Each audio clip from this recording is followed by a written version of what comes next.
Hello, everyone, and welcome to our special webinar brought to you by TolaData and SuFoSEC today. I'm just going to leave a minute to allow people to join, so just bear with us. I can see we've already got some viewers.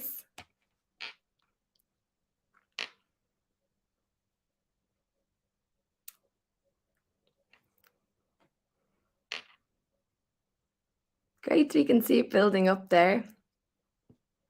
So we'll just leave another minute, and I would just like to say thank you on behalf of the TolaData team and SuFoSEC as well for joining us today.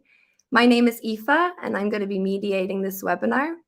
I'm a digital solutions consultant here at TolaData, and we have two special speakers with us today, two M&E experts. We're going to be discussing the theme of digital M&E, specifically the experience of the SuFoSEC Alliance and their use of digital M&E in an agri-food program. So if that sounds of interest, we hope that you will leave really enthused from this webinar. I'll just leave one more minute to see if we get any more to join. And perhaps just as an initial kickoff, I can introduce our two key speakers today.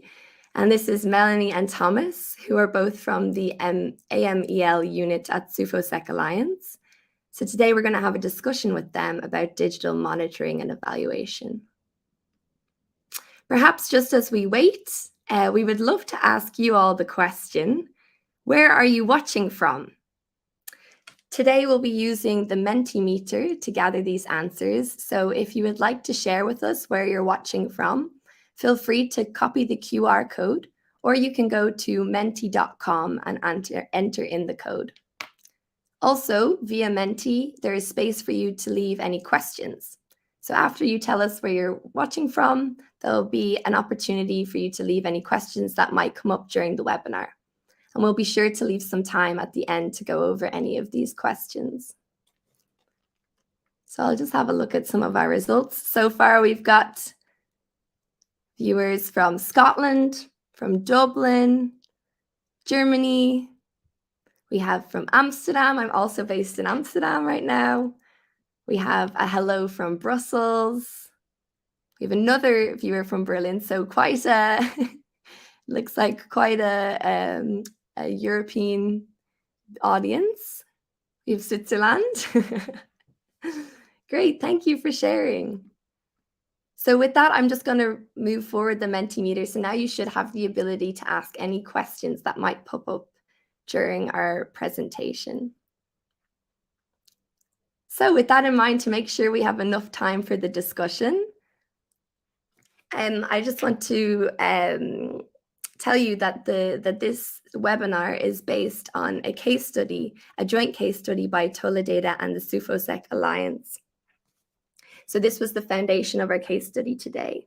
This case study offers an overview of the development of the SuFoSEC monitoring framework, how SuFoSEC used digital M&E and streamlined it, and how it was used across the 46 countries that it's operating in. So if you would like a little bit more information about the specific use of the TolaData digital monitoring and evaluation tool in relation to the SuFoSEC Alliance, be sure to check out our case study, which you can do at this address. So now I would love to hand over to Melanie and Thomas, who will introduce us to the SuFoSEC Alliance and just give a quick overview before we start talking about all things monitoring and evaluation digitally. Thank you, Aoife, and thank you very much for inviting us to this event. Hello to everyone. Let me say a few words about the Alliance. It's a kind of a consortium between 6 NGOs based in Switzerland. It was launched in 2020 around, and the 6 organizations, they came together to develop a joint program and to submit this program for co-funding to the Swiss government, the SDC, the Swiss Agency for Development and Cooperation. And what you can see here, the jigsaw, is 6 organizations Two of them are, in Swiss terms, larger NGOs, Fastenaktion and SwissAid.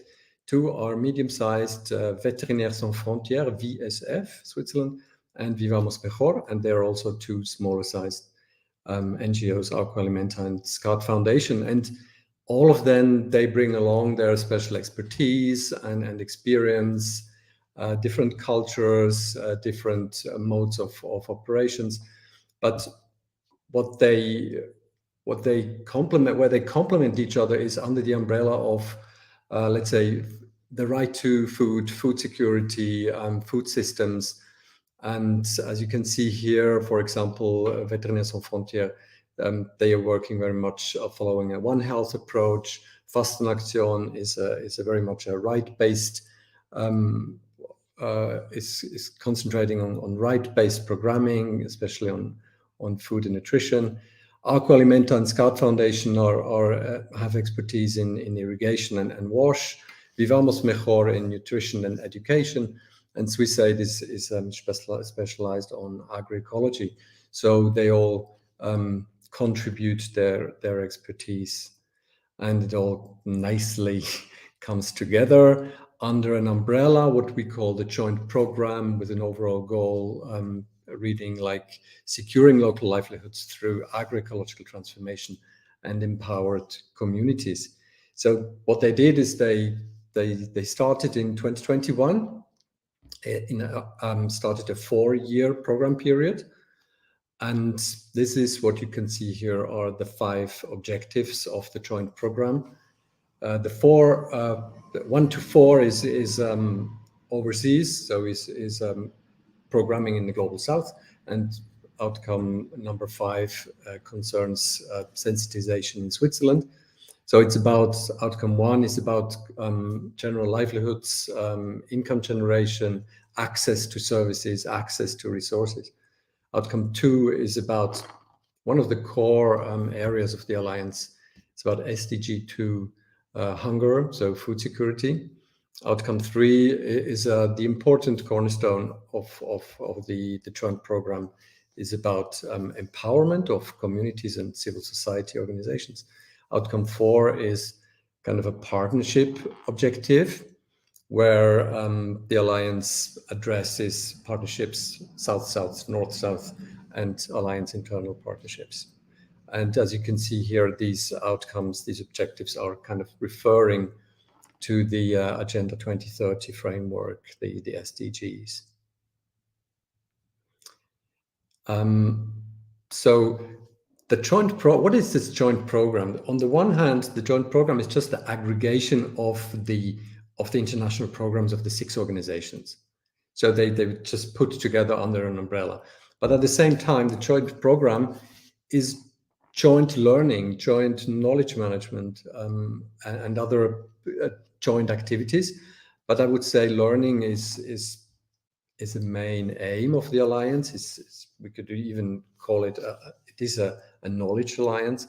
So we have got a number of learning journeys ongoing, led by learning groups in 3 thematic core areas of local ownership, so locally led development, equal partnerships.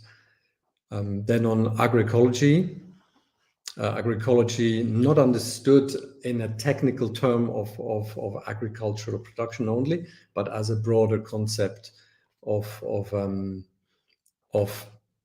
farming, sustainable farming.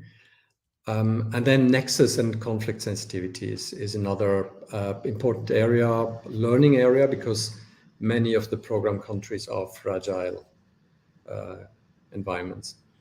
And then I'm not going to read them out, but there are a number of kind of governance topics where the Alliance organizations, together with the partner organizations in the Global South, address certain areas, domains of organizational development or of program approaches, for example, safety, security, or PSEA, as you can see here. So these are the kind of learning fields.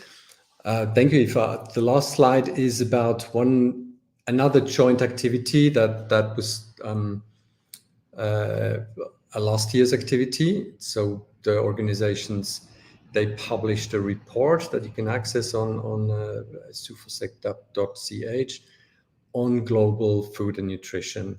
And so they're presenting their aim and vision, their contribution to SDG 2, to the global fight against hunger, through case studies and through the presentation of some data that was partly collected through TolaData.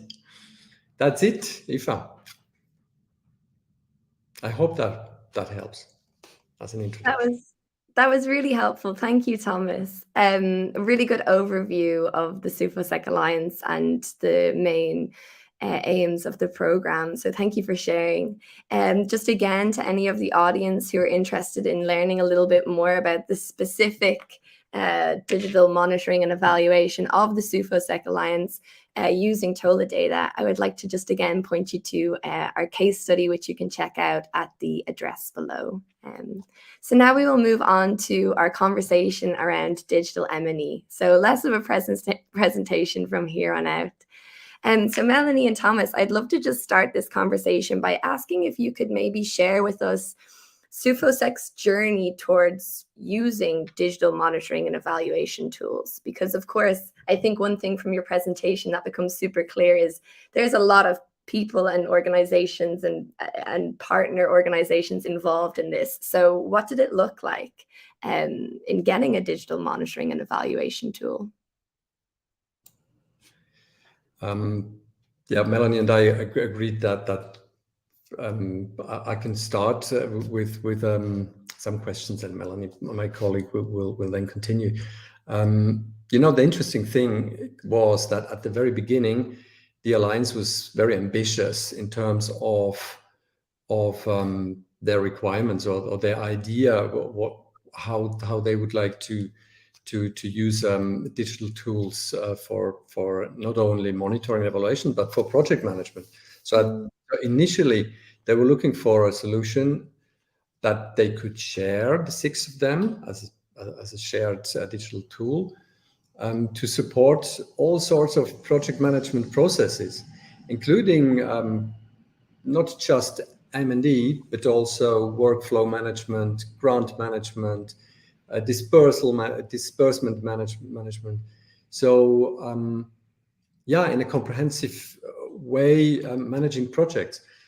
So that's how we started the evaluation process. And as you were asking for the journey, it then took us a while to break it all down to narrow the scope, and that somehow only happened during the process of evaluating solutions, because very often it's not just the needs of the client, it's also the solution, the existing solutions that help you become a clearer picture of what you really need. So that's how we all started. And initially, TolaData was not even on the short list because we were so ambitious. The Alliance was so ambitious. Wow. So with I guess more technically speaking about the procurement process, you had to review all of these tools individually. What type of requirements was there for these different digital monitoring and evaluation tools? Yeah, as we reduced or narrowed a bit the scope, what we were looking for, it became quite clear that the solution has to be user-friendly. It has to be easy to manage, also from a technical kind of software point of view. It would be nice if there was kind of a user community where you can learn from each other or share experiences. The core requirement technically was indicator tracking. So that was the absolute, the must. We wanted to track indicators at different levels, including aggregated levels, because, as I said, 6 organizations means 30 countries, means 500 projects. So we needed this function of aggregating values to track indicators. So the tool also had to be flexible, so that we could customize. these were the kind of criteria that we applied when we then evaluated in the second round, and where then Tola moved up on the list. Thank you, Thomas. Yeah, that's really interesting to learn. And it sounds like there was a lot of different opportunities then, especially with that aggregation capacity that you were mentioning with digital monitoring and evaluation tools. But I was wondering maybe if you could share a few more opportunities that you felt digital monitoring and evaluation tools brought to SuFoSEC, the SuFoSEC Alliance. Melanie knows everything about it. Yeah, I was just going to say, I think I can take that. So hi, everyone, also from my side, and thank you, Aoife and TolaData for giving us the space. Yeah, so I think digital monitoring and evaluation, or like this system specifically, like TolaData, has given us loads of opportunities to like really. I think the most important thing was to be able to kind of like get the data in a structured way. Like Thomas said before, like we have so many different projects, so many different partner organizations, and like so many people are involved, so many different countries and places and working cultures and just cultures, like that makes it really difficult, like, or like not difficult, or like that is a challenge maybe as well, but like I think it really helps us to kind of like get all the data together in one way, in a standardized way, while still have this flexibility that Thomas was talking about, where the organizations can still keep their own monitoring systems going. And so we kind of like get all the data together that we need on an alliance level, while not while minimizing maybe the extra effort that the smaller organizations, or like organizations have in terms of the monitoring data. So I think really like this kind of like, I think it's two different things. It's like flexibility and structure, which is like two things that they don't necessarily fit together. But I really think that TolaData gave us this possibility to really kind of like find the balance between structure and flexibility for us as an alliance, but also for the organizations themselves. Thank you for that answer, Melanie. That's really insightful. But with that in mind, along with these opportunities, did you identify any challenges maybe with the introduction of a digital monitoring and evaluation tool? Just especially thinking of these 250 partner organizations that you have. I'd love to know what the challenges you faced were, and maybe you could share with us also how you overcame these challenges. Yeah. So I mean, as I said already before, it's quite difficult to integrate all these existing systems. Like the SuFoSEC Alliance is sort of new. Like Thomas said, we came together as organizations in 2020, 21. But these organizations have existed and have operated before, and the idea was not to just completely kind of like come with a new system and impose it on alliance members, but also on the smaller partner organizations that are working with us on the field. So kind of like integrating that all together was surely a challenge. I think there's loads of like questions to be answered, to like how, like especially in the indicator field, right? Like how do we exactly define the indicators? Do everyone and all the different organizations and project staff, and do everyone understand the same thing? For example, under like some indicator, like do we have the definitions straight? Does everyone kind of like use the way how they count in the same way, like so that we in the end can kind of aggregate everything onto the SuFoSEC level and be able to still make a statement. So is the data comparable? So I think that was a big challenge. The question about how we overcame this is like there's a quite elaborate monitoring guide for the SuFoSEC Alliance. So there's loads of definitions of like what is counted, what is not counted. How do we disaggregate? Do we have gender disaggregation? Do we have other kinds of disaggregations for the indicators that are necessary? So I think that kind of like written down and having a standardized way that we can train the people that are working on this was surely helpful. And then I think all the M&E stuff from the 6 organizations, they've done an amazing job to train their own people and to, like to get to align their monitoring systems so that we can really work in an efficient way on the SuFoSEC Alliance level too. Wow, so it sounds like it's not only about a kind of technical integration, it's also very practical, right? From your side, making sure that everything is understood the same way. I mean, you talk a little bit more about creating basket indicators to hold data from multiple indicators within a project that then can be aggregated up. So there's also that practical element, which I think is really interesting. Yeah, exactly. That's a really interesting point, Aoife, that I didn't mention. So we're not working with standard indicate. We are sometimes. So we have a few indicators that just everyone uses exactly the same way. But to overcome these differences in organizational culture, I think we have this thing called basket indicators. So the indicators from the already existing monitoring system can kind of like be paid up onto like this or like put into this basket, and then we can kind of use everything together as one. And that was for sure very helpful. Yeah, I can imagine that being a really key step in bringing everyone into the one system. Great, thank you, Melanie. If I can I just perhaps add in here that this was, in my view, really the big challenge. On the one side, you have 500 projects operating in a context where the partners and the participants shape the monitoring, because they are the experts of what they want to measure and what they consider success. So monitoring, as we all know, should always be owned by the participants of the project, because it's their project and it's their view on what is success on the one side. And on the other side, then this big thing of an alliance comes in with a big donor and with the need for harmonization, standardization, aggregation, which all sounds very much top down.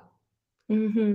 Big challenge really was to kind of, even before thinking of software, to kind of balance this out, as Melanie said, balance it out in a way that creating these baskets where, bananas, apples, pears can all get into the fruit basket. And on the other side, standard indicators that everyone who wants to contribute, all projects who decide to contribute, have to measure in the same way. So that's just, I think that was a steep learning curve and a great lesson. Thank you for that comment, Thomas. Digging in a bit deeper to that, I'm wondering if you could maybe share what it looks like for you now, like how, as you were saying, the monitoring process is very specific to each project or each organization. So how has TolaData maybe helped support the global scale of SuFoSec? Like particularly maybe just talking us through a little bit about from data collection, who kind of has access at that project level, up into the aggregation, because I think it's quite clear now that you're able to aggregate everything, but what does the data collection level look like?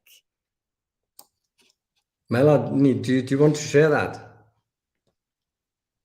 The process, you mean the process from the different levels, it all starts with the project on the ground and then until it gets to a global level. Melanie knows a lot about it. I can try, though, like there's loads. I mean, as we said before, like it goes really, like the levels are like, the project level in the fields. We as like SuFoSEC Alliance, we don't really get involved so much with like what's happening on the ground. So I can try to kind of like lay it down, but how it technically works is that the project stuff are kind of like entering, or like, I mean, at first they have to get the data and the monitoring data themselves. They have their own systems on how they count people, or like how they define what kind of indicators they have. So they do everything how they do it, and how they, like defined how to do it.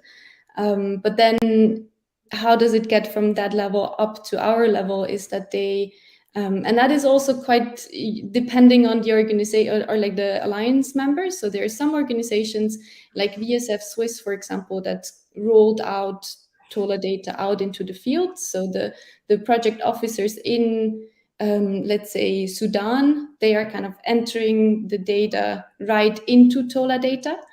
And then it kind of like gets aggregated through multiple steps until it finally gets to the level that that Thomas and I are then analyzing.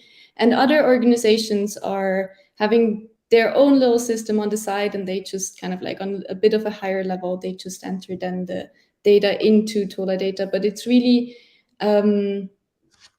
about first getting from the organization level into TolaData, then it gets aggregated onto the SuFoSEC Alliance project on TolaData, basically, where we then export it and we visualize it on Power BI, which is maybe also something that that is quite interesting. So TolaData really gives us a tool where we can further use the data in a cool way, so that we can really get an overview of what's happening overall in this like very big portfolio of projects and organizations and programs. So that's, maybe, I don't know if I've explained it okay, but it's like it really goes from the lowest level up to like the highest level, and TolaData is really good help in doing that. Thank you, Melanie. Yeah, that's what I was wondering. So that's really clear, and it's interesting the point you make. So you're able then to use TolaData in collaboration with other digital tools. You also used Kobo Toolbox in parts of some of the partner organizations used Kobo, right, to collect their data as well. Yeah, the cool thing with Kobo Toolbox is that we, so the way how we use it is not is maybe like a, I don't know, like we kind of like use Kobo Toolbox for surveys that are then to feed into these standard indicators that Thomas was talking before. So most of our indicators are basket indicators. Then there's a few indicators that are standard indicators, and those are just kind of like they are gathered the exact same way all over the projects that are contributing to it. And that's like a quite elaborate household survey. So we use Kobo Toolbox to go to these households, and last year we had like maybe 11,000 households participating in this survey. Then we get the data back through Kobo Toolbox, we analyze it, and then we kind of like feed it back into TolaData. So it's like it's cool because we can switch from one tool to the next tool and go back to it, and then get everything together into Power BI, visualize it. And so it's really, it gives us this flexibility to really kind of like work with the data, because once it's in the system, we can really use it in multiple different ways. I can perhaps add or add to what I said earlier in this respect. We decided to use several tools with their respective strengths and functionality that really serves our needs. We kind of abandoned the ambition to find a tool that can do everything, because in TolaData also has a survey function, but it does not. Our kind of our need was a more complex tool, and TolaData also has a dashboard function, but we would like to do more. I mean, this is normal. On our smartphones, we have 20, 40, 50 apps and not just one single app. So, and since all the tools or the tools are cloud-based and online, you can switch easily and you can link them together. So that's the way we decided to go. Brilliant, Thomas. So basically using the strengths from all these different tools in collaboration to facilitate all this knowledge sharing and getting the most out of the data that you're working so hard to collect. It makes a lot of sense. And yeah, maybe on that note, you could share some of the notable achievements and the impacts of SuFoSEC's joint program that were measured with TolaData. Because from the case study alone, there's so many brilliant things that have been achieved so far.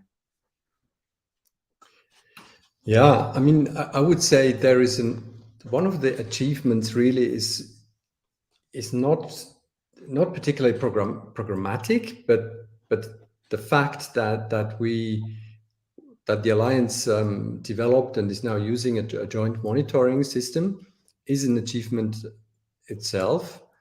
And the organization's feedbacks are great in this respect as well, because they are saying it helps us. This joint monitoring system with Tola and the one or two other tools helps us streamline and improve our monitoring system.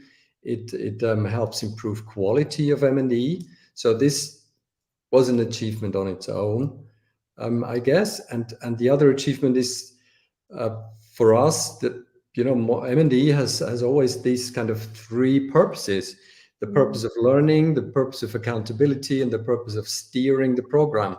And in all the three respects, the digital M&E helped us to achieve something.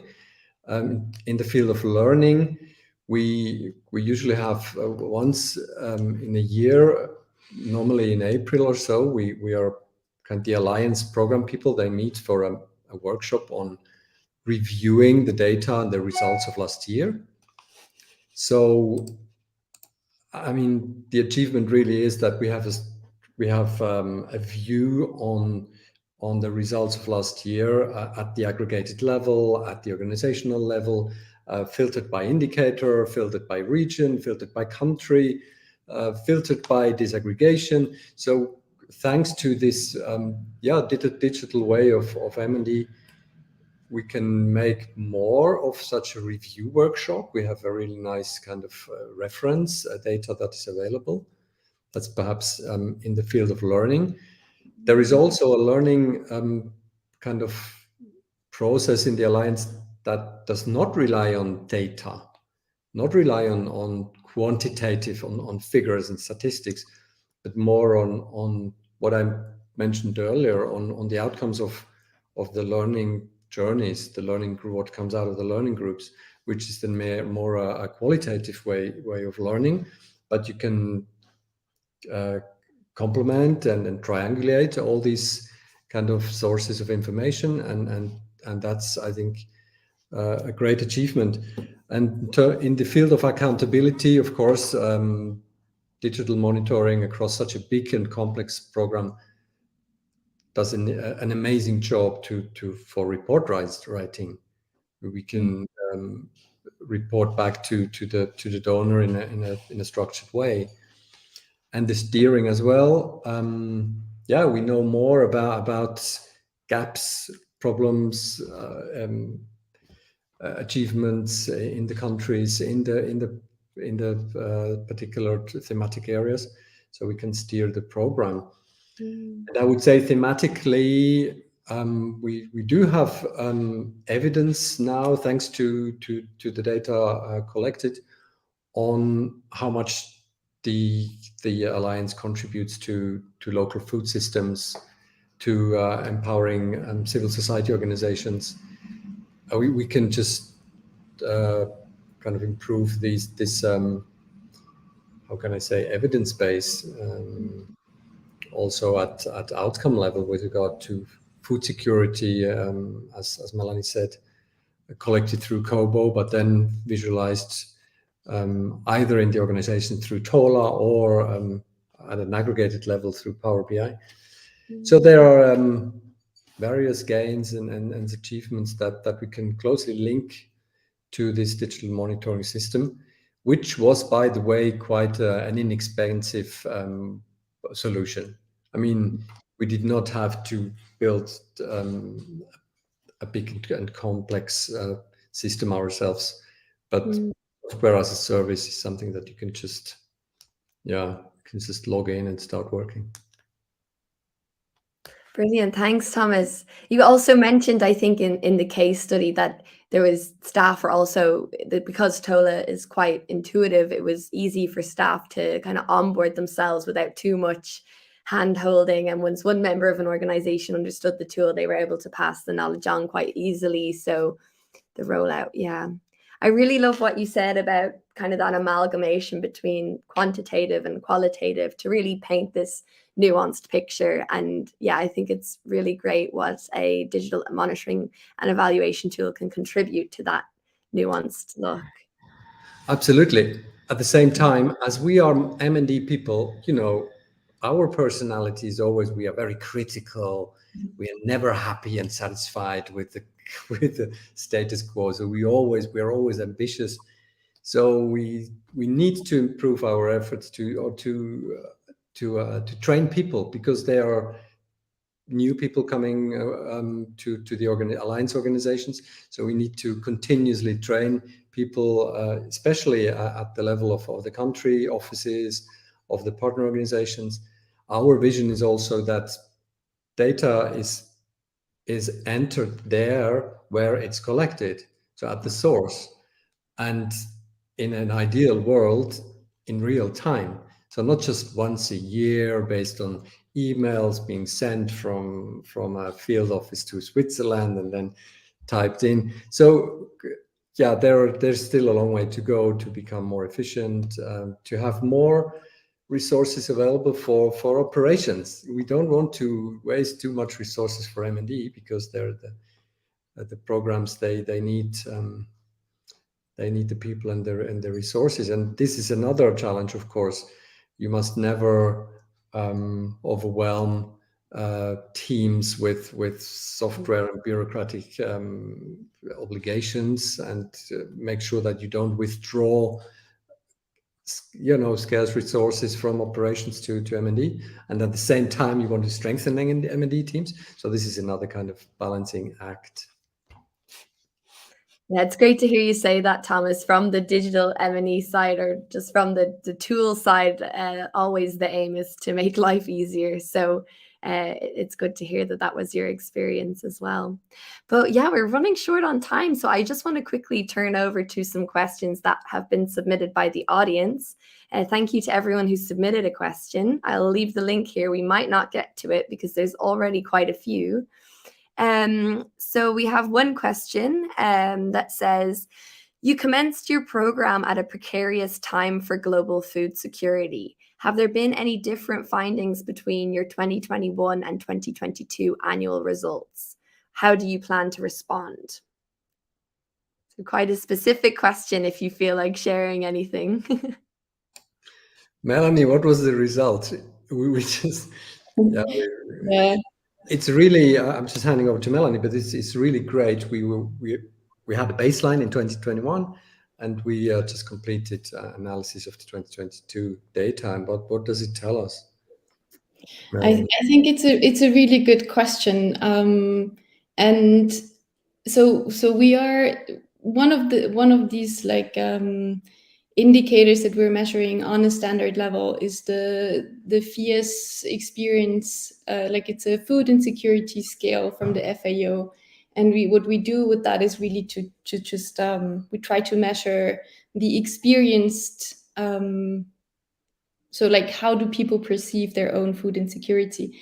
And what is interesting is that compared to the baseline of last year, this year our program median has been reduced. So we are still kind of on track of the target of the project, knowing that we're in the middle of loads of different crises. There's loads of climate events like droughts and floods. They're really influencing loads of places on the globe, right?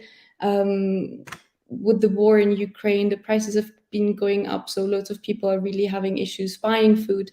There's lots of low conflicts, smaller conflict, local conflicts that are really affecting people's ability to have adequate food, and so that's quite surprising in a sense. But I also want to add that while the median has gone down, there's also quite, like, on the extreme side, we also have more projects that have prevalences of food insecurity of like maybe 90%. So there's loads of project sites that are really kind of like operating in these extreme food insecurity places, and there we do not see any reduction of it. So it's really like overall it's maybe going down, but there is still like really loads of project sites that are facing extreme situations, and that is due also to the extreme situations out there, and so that's just reflected in that. And the level of malnutrition in the locations where we measured the FIES is really alarming. I mean, it was alarming at baseline, and it's still at an incredible level of 65% of all people who do not have access, sufficient access, to quality food all year round. So it is a catastrophe, and we believe that how can I say, as an alliance primarily addressing food security, this is not a nice result, even though the trend in our local areas was positive or slightly positive. We believe, and also you were asking for steering, or the question was how do we respond? The organizations, they start aligning their country programs and projects more and more towards this overall goal of food security. So whatever you do, in whichever sector you're working, you can always try and contribute to increased food security. So these 65% is totally unsatisfactory and needs to go down more. Yeah. Otherwise, we would not do a good job. I think it also goes to almost show the importance of the work that you're doing, and also at tracking it at these specific country and project levels too, right? To not look at the overall picture all the time, because it's such a context specific problem. But we're really running out of time. So there's a lot of questions that are actually about the basket indicators that you used, which might be a little bit too much for us to get into right now. So for that, I would love to just point the audience one more time to the TolaData and SuFoSEC case study, which you'll see linked on your screen right now. And there's a lot more detail about those basket indicators provided in there, as well as some visualizations on what the aggregated indicators look like in TolaData, the results framework, the project sharing between the partner organizations. So would definitely recommend, if you're interested in the more specifics, to check out that case study. And maybe to finally, to wrap up on a final question, I'm going to ask something quite straightforward. But the first question we received was, what do you like the most about TolaData? So I'd love to just put that out the floor as the last question for today. I think I'll take that, because I'm the one of the two of us who's much more involved with TolaData. I mean, straightforward, what I really like about TolaData is that it's really agile. I think, like, in the sense that we get so much support from TolaData, you know, like, apart from just the product itself. I think the product itself has evolved a lot, like, during these last 2 years that we've been working with TolaData, and is really responsive to kind of like implement our suggestions too. I think we've really kind of like, I think that's really cool that we can work so closely with the team and really get some of our needs like really, really well implemented. That is one. And then I think on the product itself, what I really like about TolaData, or like what's really helpful for us, is that we can aggregate so easily. Like, really, if we couldn't aggregate the data so easily from project to program level, and to like also many different program levels, right? So we also have organizations that have their own project level, and then they have their own program, you know, like thematic program. So you can aggregate the data on like multiple different, you know, like projects, and it just makes it so easy to work with monitoring data on many different levels. And I think that's just really cool. Brilliant. Thank you so much for sharing that, Melanie. And at that, we're actually just at time now, because we're just scheduled in for 45 minutes. So I would really just like to thank you both so much for taking the time to join us today and share all of that knowledge. It was a really interesting conversation. And thanks to the TolaData team as well. Yeah, we'd recommend, if you have any further questions, you can get in touch with us at info@TolaData. Also via our webpage. But thank you so much, Thomas, and thank you so much, Melanie, for your time today. Thank you very much, Aoife. Thank you very much, everyone, for joining us today. And with that, we'll see you then.